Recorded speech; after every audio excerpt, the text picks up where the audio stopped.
بسم اللہ الرحمن الرحیم الحمد للہ رب العالمین والعاقبۃ للمتقین ولا عدوان الا علی الظالمین والصلاة والسلام علی رسول محمد وعلى آلہ الطیبین الطاہرین وعلى صحبہ البر المین ومن انتهج منهجهم وسلك سبیلهم الى یوم الدین وبعد۔ برادران اسلام، ماں اور بہنوں، پیارے بچوں اور بچیاں، آج کی حدیث ہے ان ابی ہریرہ رضی اللہ تعالی عنہ ان رسول اللہ صلی اللہ علیہ وسلم قال الصلوات الخمس والجمعة إلى الجمعة ورمضان إلى رمضان مكفرات لما بينهن اذا اجتنبت الكبائر۔ یہ مسلم کی روایت ہے، اور مسلم ہی کی ایک دوسری روایت میں ہے ما لم تخشى كبيرة۔ اب پہلے اس حدیث کا ترجمہ آپ کی خدمت میں پیش کیا۔ یہ حضرت ابو ہریرہ رضی اللہ تعالیٰ عنہ کی روایت ہے۔ وہ نبی کریم صلی اللہ علیہ وسلم سے روایت کرتے ہیں کہ آپ نے کیا فرمایا؟ الصلوات الخمس کی 5 وقت کی نمازیں، والجمعۃ الی الجمعہ اور جمعہ سے لے کر کے جمعہ تک، اور رمضان سے رمضان تک، ان کے درمیان کے گناہوں کے کفارہ ہو جاتے ہیں۔ مکفرات لما بینہن، ان کے درمیان کے گناہوں کے کفارہ ہو جاتے ہیں اگر بڑے گناہوں سے بچا جائے۔ اور مسلم ہی کی دوسری روایت میں ہے کہ جب تک وہ بڑے گناہ کا ارتکاب نہ کرے۔ اس کا ترجمہ ہو۔ اب میں کلمات کی شرح بھی کر دیتا ہوں، اس کے معنی الگ الگ بتا دیتا ہوں۔ جیسے اس میں ایک لفظ آیا ہے مکفرات، تو مکفرات کیا ہے؟ یہ کفرہ سے بنا ہے، الفا پر تشدید کے ساتھ، یہ اسم فاعل ہے۔ اور کفرہ کئی معنی کے لیے بولا جاتا ہے۔ اس کا ایک معنی ہوتا ہے سر کو جھکانا اور سینے پر ہاتھ باندھنا، یہ بھی کیا ہے؟ کفرہ کا معنی ہے۔ دوسرا معنی ہوتا ہے کفارہ دینا۔ جیسے کوئی آدمی ہے، اس سے کوئی غلطی ہو گئی، بہت سارے لوگ حج کرنے جاتے ہیں، غلطی ہو جاتی ہے تو کیا کرتے ہیں؟ کفارہ ادا کرتے ہیں۔ کوئی گناہ ہو جاتا ہے تو کیا کرتے ہیں؟ کفارہ ادا کرتے ہیں۔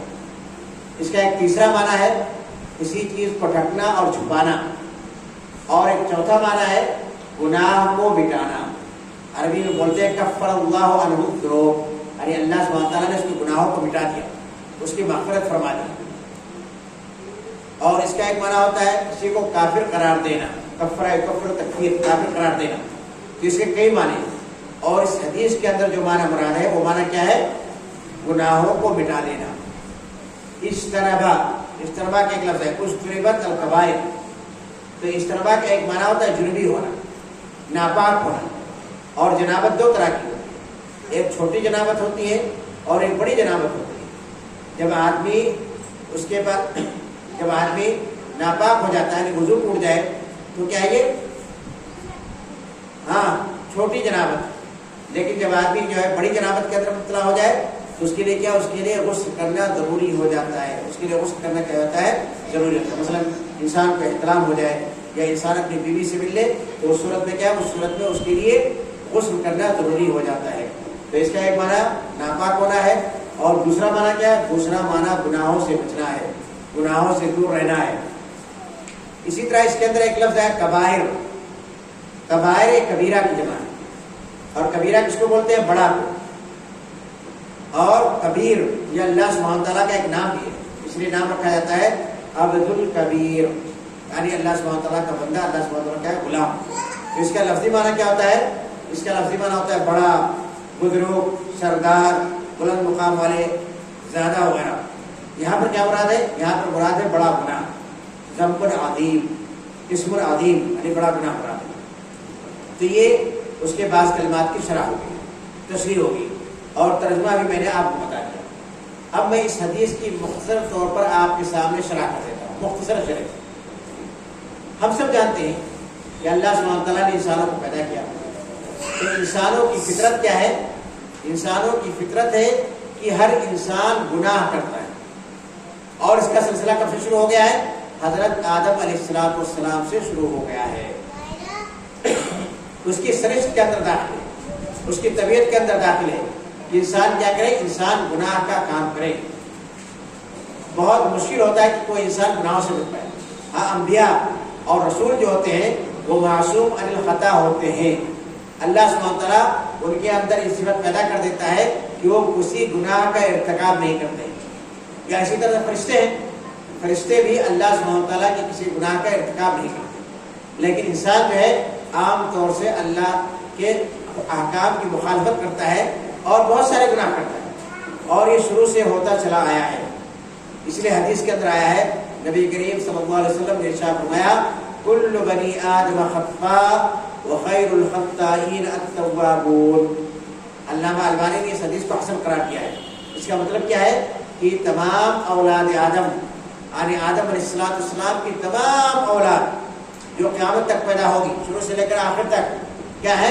غلطی کرنے والے ہیں، خطا کرنے والے ہیں، گناہ کرنے والے ہیں۔ وخیر الخطائین التوابون، لیکن سب سے اچھا خطا کار کون ہے؟ سب سے بہتر گناہ کرنے والا کون ہے؟ وہ ہے جو توبہ کرنے والا ہے۔ یعنی غلطی آپ سے ہو سکتی ہے، ہر انسان سے ہو سکتی ہے، لیکن ایک اچھا انسان وہ ہے جو اپنی غلطی پر نادم ہو، جو اپنے گناہوں پر شرمندہ ہو اور پختہ عزم کرے، پھر کبھی گناہ نہیں ہوگا، اور اس پر کیا کرے؟ اس پر خالص توبہ کرے۔ ایک دوسری روایت کے اندر ہے کل ابن آدم، یعنی اس میں بنی آدم کی جگہ ابن آدم کا لفظ ہے، اور اس کا معنی ایک ہی ہے، لیکن یہ روایت جو ہے ترمذی کے اندر بھی آئی ہے، احمد کے اندر بھی آئی ہے، اور ابن ماجہ کے اندر بھی آئی ہے۔ تو میرے کہنے کا مطلب یہ ہے کہ انسان کے نفس تین طرح کا ہوتا ہے، ایک نفس مطمئنہ ہوتا ہے، ایک نفس امارہ بالسوء ہوتا ہے، ایک نفس لوامہ ہوتا ہے۔ تو نفس امارہ بالسوء یعنی ایسا نفس جو کہ کیا کرے؟ گناہوں کا بہت زیادہ حکم دینے والا ہے، ہر دم انسان کو، ہر انسان کے ساتھ ہی لگا ہوا ہے، اور ہر انسان کو گناہ بہت اچھا لگتا ہے، کیونکہ اس کے اندر انسان کو لذت ملتی ہے۔ جب جس چیز کے اندر لذت حاصل ہوتی ہے تو وہ چیز انسان کو کیا ہوتی ہے؟ محبوب ہوتی ہے، اچھی لگتی ہے۔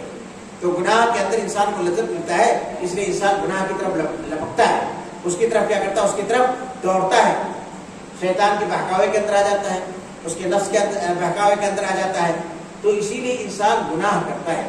تو اللہ سبحانہ تعالیٰ کا بہت بڑا فضل و کرم ہے، یہ اس کا بہت بڑا انعام ہے ہم مسلمانوں کے لیے کہ اس نے کیا کیا ہے؟ اس نے توبہ کا دروازہ کھول دیا ہے۔ اب اگر کوئی انسان توبہ کرتا ہے، جیسے بتایا وہ خیر الخطائین التوابون، تو اللہ سبحانہ تعالیٰ اس کا توبہ کیا کر لیتا ہے؟ قبول فرما لیتا ہے۔ لیکن توبہ کے لیے کیا ہے؟ توبہ کے لیے شروط ہے، میں آپ کو بتا چکا ہوں، یا ایھا الذین آمنوا توبوا الی اللہ توبۃ نصوحا، اے مسلمانوں اللہ سبحانہ تعالیٰ سے توبہ کرو۔ کیسا توبہ؟ خالص توبہ۔ خالص توبہ کیا ہے؟ خالص توبہ یہ ہے کہ آدمی اگر کوئی گناہ کرتا ہے تو اس گناہ پر سب سے پہلے نادم اور شرمندہ ہو کہ اللہ میں اس پر نادم ہوں، اے اللہ میں اس سے شرمندہ ہوں، اور عزم مصمم کرے، پختہ ارادہ کرے کہ اب اس گناہ نہیں کرے گا، اور اس پر کیا کرے؟ اس پر توبہ کرے کہ میں اللہ سبحانہ تعالیٰ تجھ سے معافی طلب کرتا ہوں، میں تیرے طرف کیا کرتا ہوں؟ رجوع کرتا ہوں۔ یہ کیا ہو جائے گا؟ خالص توبہ ہو جائے گا۔ تو یہ اللہ سبحانہ تعالیٰ کا کیا ہے؟ بہت بڑا فضل و کرم ہے۔ اور توبہ کب تک قبول ہوتا ہے؟ توبہ کا دروازہ اس وقت تک کھلا ہوا ہے جب تک کہ سورج کہاں سے نکلتا ہے؟ کہاں سے نکلتا ہے؟ مشرق سے یا مغرب سے؟ ایسٹ سے یا ویسٹ سے؟ کہاں سے نکلتا ہے؟ ایسٹ سے نکلتا ہے، مشرق سے نکلتا ہے۔ تو توبہ کا دروازہ اس وقت تک کھلا ہوا ہے جب تک سورج مشرق سے نکل رہا ہے، لیکن جب سورج مغرب سے نکلنا شروع ہو جائے گا قیامت کے قریب، تو اس وقت کیا ہو جائے گا؟ اس وقت توبہ کا دروازہ بند ہو جائے گا۔ اس وقت اگر انسان توبہ بھی کرے گا تو اس کی توبہ نہیں قبول کی جائے گی۔ کیا اسی طرح سے جب کوئی انسان مرنے لگے، غرغرہ کی حالت ہو جائے، خلاص آخری وقت ہے، اس وقت اگر کوئی انسان توبہ کرتا ہے تو اس کی توبہ نہیں قبول کی جائے گی۔ سمجھ گئے؟ تو اللہ سبحانہ تعالیٰ نے یہ اس کا بہت بڑا فضل و کرم ہے۔ اسی طرح سے تو گناہ مٹ جاتے ہیں توبہ کے ذریعے سے۔ اسی طرح سے گناہ مٹ جائے گا اگر کوئی آدمی کیا کرتا ہے؟ عبادات کو، عبادات بہت ساری ہیں، جیسے نماز پڑھنا ہے، روزہ رکھنا ہے، حج کرنا ہے، سب کا خیرات کرنا ہے، تو عبادات بہت ساری ہیں۔ تو یہ بھی اللہ سبحانہ تعالیٰ کا فضل و کرم ہے. اور نبی کریم صلی اللہ علیہ وسلم نے اس حدیث کے اندر ارشاد فرمایا ہے کہ اگر کوئی آدمی دن بھر میں 5 وقت کی نماز ادا کرتا ہے اور ایک جمعہ کے بعد دوسرے جمعہ کو ادا کرتا ہے، ایک رمضان کے بعد آئندہ سال دوسرے رمضان کا روزہ رکھتا ہے، یعنی ان تمام عبادات کو اس کے ارکان و شروط کے ساتھ ادا کرتا ہے، تو اس سے کیا ہو جائے گا؟ اس سے اس کے گناہ معاف ہو جائیں گے. لیکن کون سے گناہ معاف ہوں گے؟ چھوٹے گناہ معاف ہو جائیں گے یا بڑے گناہ معاف ہوں گے؟ ہاں، چھوٹے گناہ معاف ہوں گے، بڑے گناہ نہیں معاف ہوں گے. کون سے گناہ معاف ہوں گے؟ چھوٹے گناہ معاف ہوں گے، بڑے گناہ نہیں معاف ہوں گے. بڑے گناہوں کی معافی کے لیے کیا ہے؟ ہاں، توبہ کرنا شرط ہے. توبہ کرنا کیا ہے؟ شرط. اچھا، کیسے جانیں گے کہ کون سا گناہ بڑا ہے یا کون سا گناہ چھوٹا ہے؟ کیسے معلوم ہوگا آپ کو؟ اس کا کوئی طریقہ ہے؟ ہاں. کیا طریقہ ہے؟ کہ جس کو اللہ اور اس کے رسول نے بڑا گناہ قرار دیا ہے تو کیا ہوگا؟ وہ بڑا گناہ مانا جائے گا. یعنی اس کے بارے میں لفظ آیا ہے، کبیرہ کا لفظ آیا ہے یا ذنب عظیم کا لفظ آیا ہے. تو قرآن حدیث کے اندر جس گناہ کو بڑا قرار دیا گیا ہے وہ گناہ کیا ہوگا؟ بڑا ہوگا. یا اس کے بارے میں کہا گیا کہ اللہ سبحانہ تعالیٰ سخت سزا دے گا، یا اس میں کیا ہو؟ اس کے اندر حد ہو. حد کو سمجھتے ہیں؟ یعنی شریعت نے اس کے اندر کیا ہے؟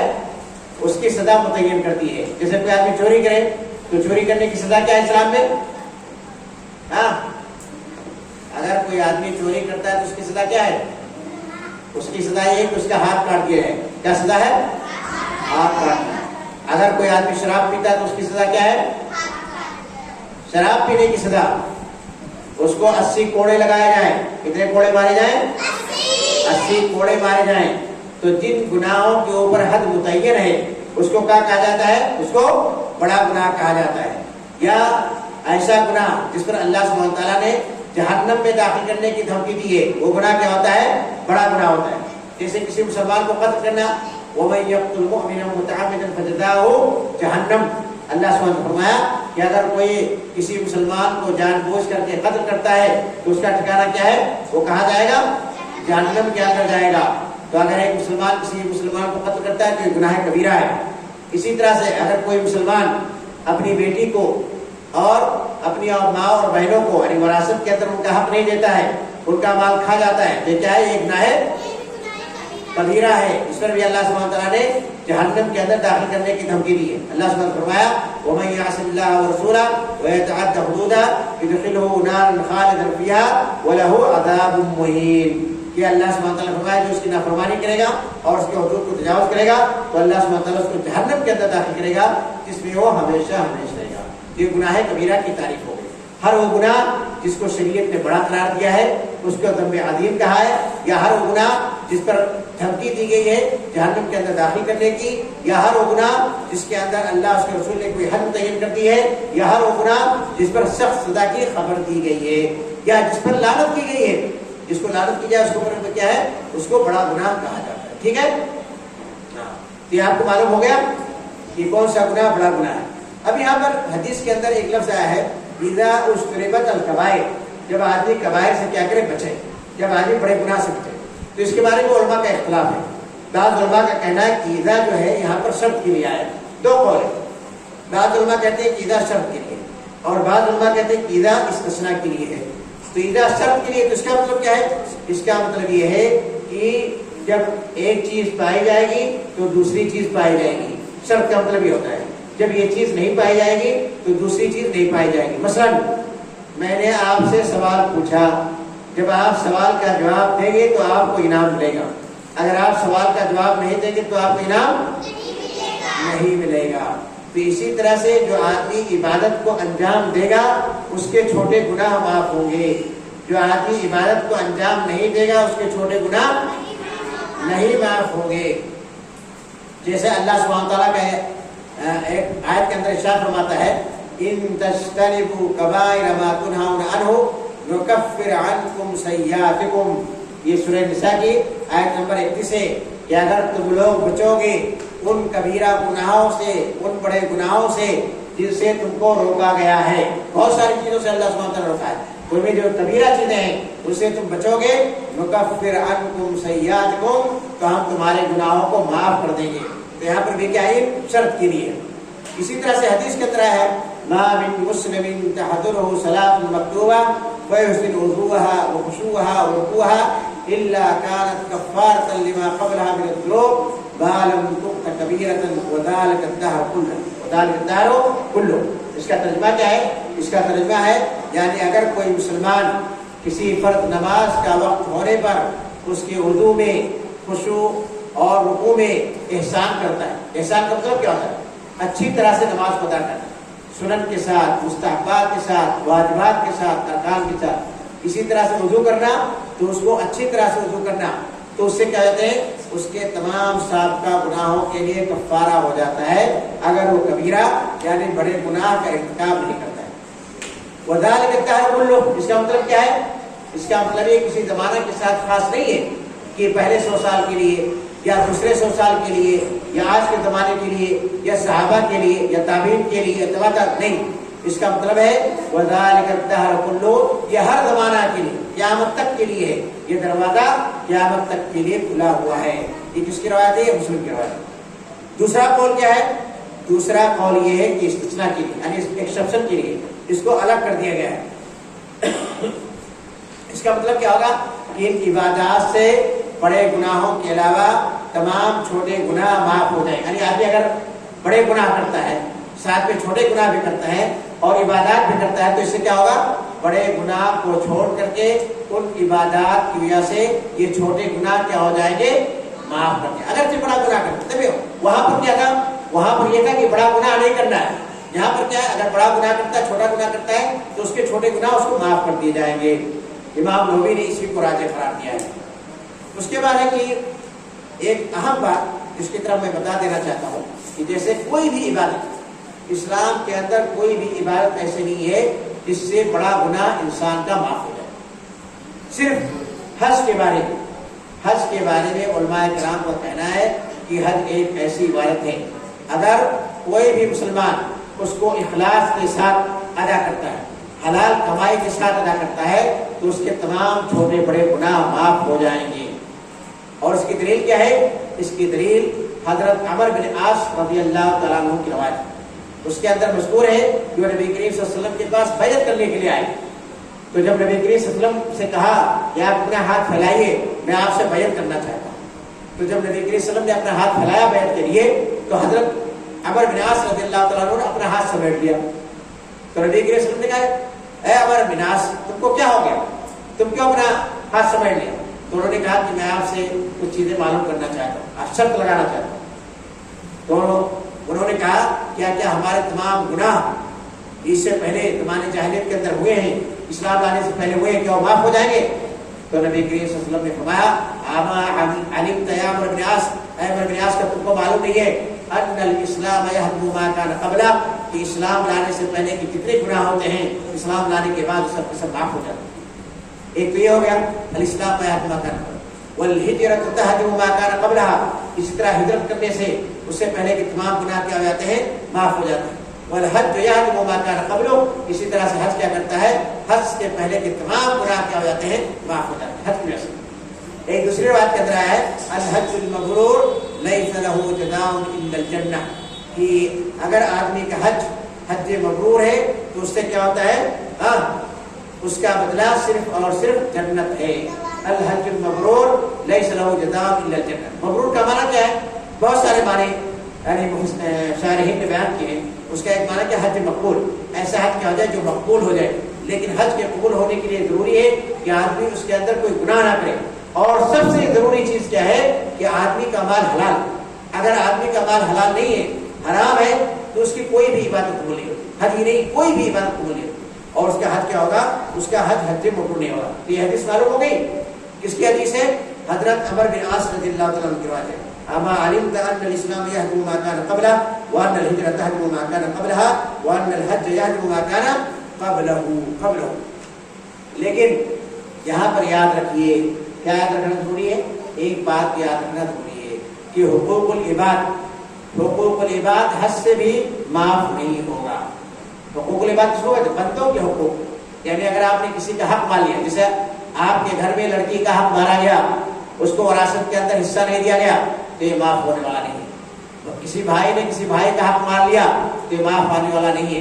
آپ نے کسی سے قرضہ لے لیا، اس کو لوٹایا نہیں تو یہ معاف ہونے والا نہیں ہے۔ آپ نے کسی کی پراپرٹی پر قبضہ کر لیا زبردستی تو یہ معاف ہونے والا نہیں ہے۔ اگرچہ کورٹ میں جا کر کے آپ کیا کریں، مقدمہ کر دیں اور جیت جائیں اور قاضی آپ کے حق میں فیصلہ کر دے تو یہ معاف ہونے والا نہیں ہے۔ تو جو حقوق العباد ہیں وہ کیا ہوں گے؟ آپ نے کسی کا پیسہ چوری کر لیا تو یہ معاف ہونے والا نہیں ہے، یا کسی سے پیسہ چھین لیا تو یہ معاف ہونے والا نہیں ہے۔ تو حقوق العباد سے متعلق جو بھی چیزیں ہیں وہ معاف نہیں ہوگی۔ وہ کب معاف ہوگی؟ جب آپ جا کر کے صاحب حق جو ہے، جس کے ساتھ آپ نے ظلم کیا، جس کے ساتھ آپ نے زیادتی کی ہے، جا کر کے اس سے آپ معافی نہ مانگ لیں اور اس کے حق کو لوٹانا دیں۔ اب یہاں پر یہ سوال پیدا ہوتا ہے کہ حدیث کے اندر بتایا گیا کیا ایک رمضان کو روزہ رکھا، دوسرا رمضان آیا تو اس کے تمام گناہ معاف ہو جائیں گے، یا اگر ایک نماز پڑھتا ہے دوسرا نماز پڑھتا ہے، اس نماز کے بیچ کے تمام گناہ معاف ہو جاتے ہیں، یا اسی طرح حدیث کے اندر ہے وضو بناتا ہے آدمی تو اس کے تمام گناہ معاف ہو جاتے ہیں۔ تو پھر یہاں پر یہ سب ذکر کرنے کا فائدہ کیا ہے؟ جب وضو کر لیا تو اس کے گناہ معاف ہو گئے، پھر ایک نماز پڑھا پھر گناہ معاف ہو گئے، پھر یہ کہنے کی کیا ضرورت ہے کہ جمعہ کا نماز پڑھے گا، پھر جمعہ کا نماز پڑھے گا تو سب گناہ معاف ہو جائیں گے؟ اس کا کیا فائدہ ہے؟ تو اس کے بارے میں علامہ امام نووی نے لکھا ہے کہ یہ جتنے بھی اعمال ہیں سب عبادات ہیں، اور ان تمام عبادات سے کیا ہوتے ہیں؟ انسان کے گناہ معاف ہوتے ہیں۔ اگر کسی انسان کے پاس چھوٹے گناہ ہیں تو معاف ہو جائیں گے، اگر بڑے گناہ ہیں تو اللہ سبحانہ تعالیٰ سے امید ہے ان کے اندر کیا کرے گا؟ کچھ تخفیف کر دے گا۔ تو یہ جتنے اعمال ہیں سب گناہوں کے معاف کرنے والے اعمال ہیں، اور ان کے اندر کسی طرح کا کوئی تعارض نہیں ہے، کسی طرح کا کوئی تعارض یا کسی طرح کا کوئی تضاد نہیں ہے۔ اور اس حدیث سے یہ بھی معلوم ہوا کہ ہم رمضان کے مہینے کو صرف رمضان کہہ سکتے ہیں۔ بعض لوگ کہتے نہیں شہر رمضان کہیے، ارے ماہ رمضان کہیے، نہیں، اس سے معلوم ہوا کہ ہم رمضان کو رمضان کہہ سکتے ہیں، ضروری نہیں کہ ہم کے ساتھ شہر کا لفظ لگائے یا رمضان کا لفظ لگائے، کیونکہ یہاں پر کیا آیا وَرَمْضَانُ إِلَىٰ رَمْضَانَ، یہ رمضان سے لے کر کے رمضان، نبی کریم صلی اللہ علیہ وسلم نے اس حدیث کے اندر استعمال کیا ہے۔ جو لوگ کہتے ہیں خالی رمضان کہنا منع ہے، ان کی دلیل کیا ہے؟ تو ان کی دلیل ایک روایت ہے، وہ روایت کیا ہے؟ وہ ضعیف روایت ہے۔ وہاں پر کیا ہے؟ لا تقولوا رمضان فإن رمضان اسم من اسماء اللہ ولكن قولوا شہر رمضان، کہ رمضان نہ کہو کیونکہ رمضان اللہ کے ناموں میں سے ایک نام ہے، لیکن کیا کہو؟ شہر رمضان یعنی ماہ رمضان کہو یا رمضان کا مہینہ کہو۔ لیکن یہ حدیث کیا ہے؟ یہ حدیث ضعیف ہے، بیہقی کی روایت ہے، اور اس کا علماء نے یہ جواب دیا ہے یہ روایت کیا ہے؟ ضعیف ہے۔ تو اس حدیث سے کیا معلوم ہوا؟ اس حدیث سے یہ معلوم ہوا کہ اگر کہ ہر انسان گناہ کرتا ہے، ہر انسان غلطی کرتا ہے، اس کے لیے توبہ کا دروازہ کھلا ہوا ہے، اور عبادات بھی اللہ سبحانہ وتعالیٰ نے متعین کر دیا ہے۔ ان عبادات سے کیا ہوتا ہے؟ اس کے گناہ معاف ہو جاتے ہیں، اور گناہ دو طرح کے ہوتے ہیں، چھوٹے گناہ اور بڑے گناہ۔ اب میں آخر میں اللہ سبحانہ وتعالیٰ سے دعا کرتا ہوں کہ اللہ تعالیٰ تو ہم تمام مسلمانوں کو عبادات کو اچھی طرح سے ادا کرنے کی توفیق عطا فرمائے، اور تو ہمارے گناہوں کو، ہر قسم کے گناہوں کو کیا کر دے؟ معاف کر دے، اور ہم سب کو جنت میں داخل کر۔ آمین۔ وآخر دعوانا الحمد للہ رب العالمین۔